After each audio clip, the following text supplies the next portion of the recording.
अस्सलातु वस्सलामु अला सय्यिदिल मुरसलीन अम्मा बाद फ़ौज़ बिल्लाहि मिनश शैतानिर रजीम बिस्मिल्लाहिर रहमानिर रहीम। अस्सलाम वालेकुम नाज़रीन, मैं आपका मेज़बान रमज़ान जट। आप देख रहे हैं मेरा यूट्यूब चैनल। वीडियो में आगे बढ़ने से पहले आपसे दरख्वास्त कि अगर आपने अब तक मेरा चैनल सब्सक्राइब नहीं किया तो बराए मेहरबानी चैनल को सब्सक्राइब कर दें। लिस्सेदा की ज़ोर मोहम्मद, रोना या नस जाना।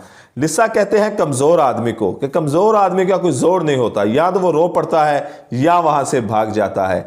लेकिन जब chief justice of supreme court आबदीदा हुए अपनी सुप्रीम कोर्ट में, अपने बेंच में, अपनी कमरा अदालत में, तो ये खबर तमाम चैनल्स के ऊपर ब्रेकिंग न्यूज़ के तौर पर चलाएगी, क्योंकि मुल्क का सबसे ताकतवर आदमी, ताकतवर कुर्सी पे बैठा हुआ शख्स रो पड़ा है। और ये एक वाकई ही एक अचंभे की बात थी। जिसने भी ये सुना, कई लोगों ने इसका मजाक उड़ाया और कई लोगों ने हमदर्दी की बात की कि जब इतना ताकतवर आदमी रो पड़े तो जाहिर बात है कुछ ना कुछ ज़रूर हुआ होता है, कुछ ना कुछ उसके अंदर ज़रूर चल रहा होता है कि जो उसके आंसुओं से बह जाता है या उसकी आवाज़ से पता चल जाता है। अच्छा, ये जो चीफ जस्टिस हैं ये आबदीदा क्यों हो गए, ये मैं आज आपको इस वीडियो में बताऊंगा। और जस्टिस हमूदुर रहमान की बात गश्त भी सुप्रीम कोर्ट में सुनी गई है, उसको भी सुनाऊंगा। कहानी कुछ यूं है कि chief justice supreme court Umar Ata Bandial Iqbal Hamidur Rahman, justice Iqbal Hamidur Rahman का जिक्र करते हुए रो पड़े।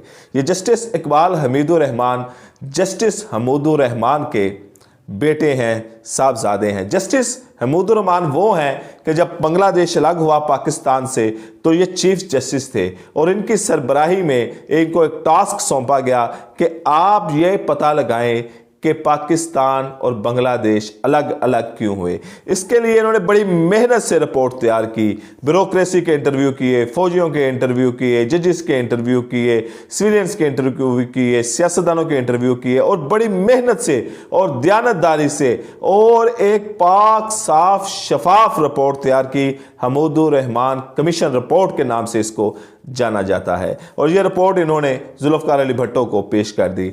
लेकिन जुल्फ़िकार अली भुट्टो से लेकर मुशर्रफ से पहले दौर तक, यानी कि नवाज शरीफ के दौर तक, किसी हुकूमत में इतनी ताकत नहीं थी या इतनी वो पावरफुल और इतनी नीट एंड क्लीन रिपोर्ट बनी हुई थी कि किसी में इतना दम खम नहीं था कि इस रिपोर्ट को पब्लिक कर सकता, इस रिपोर्ट को पब्लिश कर सकता, इस रिपोर्ट को मंजर आम पर ला सकता। यह मुशर्रफ दौर में हुई, लेकिन मुशर्रफ में भी यह दम खम नहीं था। हालांकि मुशर्रफ पाकिस्तानी तारीख का सबसे ताकतवर और मजबूत तरीन सदर गर्दाना जाता है। मुशर्रफ में भी यह ताकत नहीं थी, लेकिन हुआ कुछ यूं कि अल्लाह का करना कुछ यूं हुआ। हक और सच हमेशा मंजर आम पर आता है। जब आग लगी हो तो धुआं निकलता है। हक नहीं छुप सकता, ये हमारी जो मुल्क है, यह कुदरत का एक कानून है कि हक और सच छुपाए भी नहीं छू सकता। हक और सच हमेशा मंजर आम पर आना होता है और यही हक और सच का खासा होता है।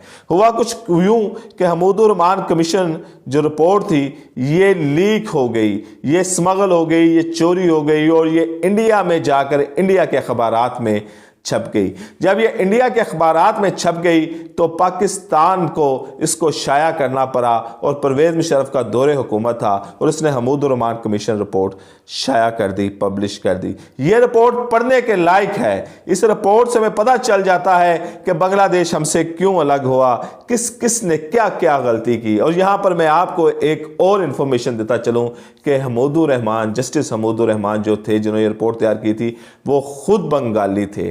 वो खुद बंगाली थे और उन्होंने यहाँ पर रहे, पाकिस्तान में रहे, रिटायरमेंट के बाद लाहौर में सेटल हो गए। उन्होंने बांग्लादेश बन भी गया तो बांग्लादेश में नहीं गए बल्कि पाकिस्तान में रहे और यहीं पर ही उन्होंने अपना काम किया और यहीं पर उन्होंने रिटायरमेंट ली। लेकिन रिपोर्ट उनकी एक पाकिस्तान का एक मुकदमा है कि हम आज जिस नेच पे खड़े हैं, अगर हम उस रिपोर्ट को पढ़ लें, उस रिपोर्ट से सबक हासिल कर लें तो हमें पता चल जाएगा कि बांग्लादेश क्यों अलग हुआ और आज जो हम छितर लितर पोला हमारा हो रहा है ये क्यों हो रहा है।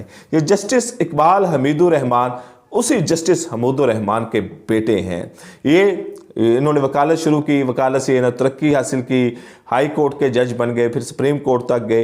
ये इस्लामाबाद हाई कोर्ट में जज बने, चीफ जस्टिस वहाँ पर बने। और इस्लामाबाद हाई कोर्ट तब नया नया बना था और वहाँ पर काम करने के लिए लोगों की ज़रूरत थी। पीएन से लेकर वहाँ पर क्लर्क तक को, क्लर्क से लेकर वहाँ पर जज तक सबकी वहाँ पर ज़रूरत थी, क्योंकि हाई कोर्ट इस्लामाबाद में नया नया बना हुआ था। ये उसके बाद 2016 में गालिबन ये सुप्रीम कोर्ट में चले गए और वहाँ पर ये चीफ जस्टिस वहाँ पे इन्होंने जज बन गए और अपनी खिदमात का शुरू कर दी। लेकिन जब ये वहाँ पर पहुँचे तो सुप्रीम कोर्ट बार काउंसिल की तरफ से एक रिपोर्ट पेश की गई कि इस्लामाबाद हाई कोर्ट में जो 70 बंदों की तैनाती हुई है ये इल्लीगल हुई है, ये गैर कानूनी है, इसका कानून से कोई ताल्लुक नहीं है। हालांकि चीफ जस्टिस जो उस वक्त थे इकबाल हमीदुर रहमान, वो कमाम तो वहाँ पर कमेटी ही करती है, लेकिन अल्टीमेटली जो जज सुप्रीम होता है वो, क्योंकि उसके अंडर सब कुछ हो रहा होता है और उसी ने सब कुछ वहाँ पर करना होता है, तो ये ज़ाहिरी बात है ये 70 बंदे भी उन्हीं की वजह से भर्ती हुए,